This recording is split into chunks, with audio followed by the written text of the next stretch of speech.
वैदिक कालीन समाज, तो समाज कैसा था? ग्रामीण था। कैसा था? पितृसत्तात्मक था। ठीक है, पितृसत्तात्मक समाज था। इसमें मुख्य पेशा इन लोग का शुरू में पशुपालन था और गौड़ पेशा क्या था? कृषि। गाय को ये पवित्र पशु मानते थे, अधन्या कहते थे, न मारने योग्य कहते थे। और गाय का इतना तगड़ा महत्व था कि समय गोधुली में नापते थे। धनी व्यक्ति को कहते थे गोमत, पुत्री को दुहिता और युद्ध को गोविष्टि। एक बहुत विशेष प्रथा प्रचलित थी वैदिक काल में, नियोग प्रथा। विधवा स्त्री का अपने देवर से विवाह कर लिया जाता था। अमाजू एक कुछ स्त्रियां होती तो जो जीवन भर अविवाहित रहती थी, उनको अमाजू कहा जाता था। इसके अलावा विवाह के प्रकार, वैदिक काल में 8 प्रकार के विवाह थे। समाज में 4 प्रकार के विवाहों को मान्यता प्राप्त थी, जिसमें था ब्रह्म विवाह, सजाती विवाह, दैव विवाह ब्राह्मणों में होता था, आर्ष विवाह 2 जोड़ी बैल वर पक्ष वधु पक्ष को देता था, प्रजापत्य विवाह की उपस्थिति में गंधर्व विवाह, प्रेम विवाह, राक्षस विवाह, पराजित राजा के परिजनों से विवाह करता था, विजयी राजा का असुर विवाह, कन्या का क्रय विक्रय और पैशाच विवाह, कन्या के साथ छल करके विवाह। इन चारों विवाहों को समाज में मान्यता प्राप्त नहीं थी। समझ रहे? उसके बाद हमने पढ़ा वैदिक कालीन राजनीतिक या शासन व्यवस्था। समझ पा रहे हैं आप लोग? हाँ, शासन के स्तर जो थे, शासन की सबसे छोटी इकाई थी कुल, जिसका प्रमुख कहलाता था कुलप। कई कुल मिलके ग्राम बनाते थे, ग्राम का प्रधान था ग्रामीक। विश, कई गांव विश बनाते थे, विश का प्रमुख विशपति, और कई विश मिलके जन का प्रमुख राजन या जनस्य गोपा। समझ रहे?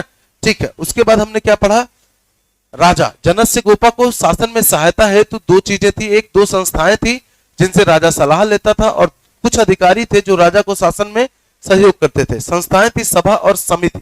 समझ रहे? सभा वृद्ध एवं अनुभवी लोगों की संस्था और समिति आम लोगों की संस्था। अथर्ववेद में सभा और समिति को प्रजापति की 2 संतान कहा गया है। क्या कहा गया है? ये पूछता है प्रश्न आपसे, याद रहेगा? तो अथर्ववेद में कहा कहा गया है बेटा? तो लिखना चाहेंगे आप लोग? लिख लीजिए बेटा, ये पॉइंट जरूर लिख लें, है ना। प्रजापति का यहां सेंस है राजा से। किससे सेंस है? राजा की 2 संतान कौन थी बे? सभा और समिति। कहां कहा गया है इसको? अथर्ववेद में। तो लिख लीजिए नोट करके एक पॉइंट कि सभा व समिति को, दिख रहा है सभा और समिति? कहां पन्ना पलटते जा रहे हो तुम? ये यहां देखो, नीचे लिखो नोट में कि सभा व समिति को अथर्ववेद में,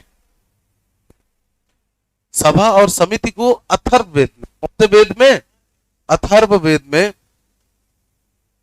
प्रजापति मतलब राजा, प्रजापति की 2 संतान कहा गया है।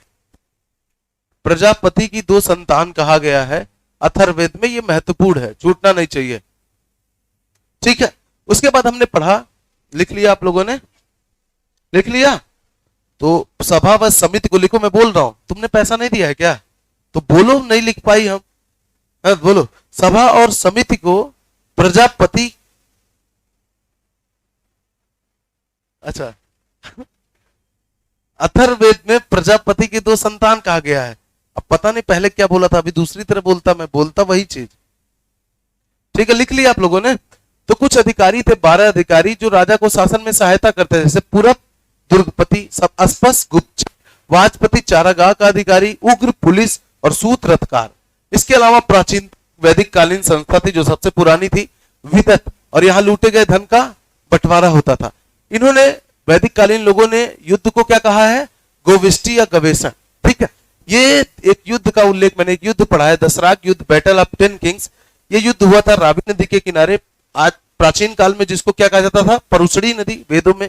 इसके अलावा 1400 ईसा पूर्व में युद्ध हुआ था। इस युद्ध के बारे में हमको जानकारी मिलती है ऋग्वेद के 7वें मंडल से। कौन से मंडल से? ठीक है। यह युद्ध हुआ था सुदास और 10 राजाओं के बीच, और इस युद्ध में सुदास विजयी हुआ था। कौन विजयी हुआ था?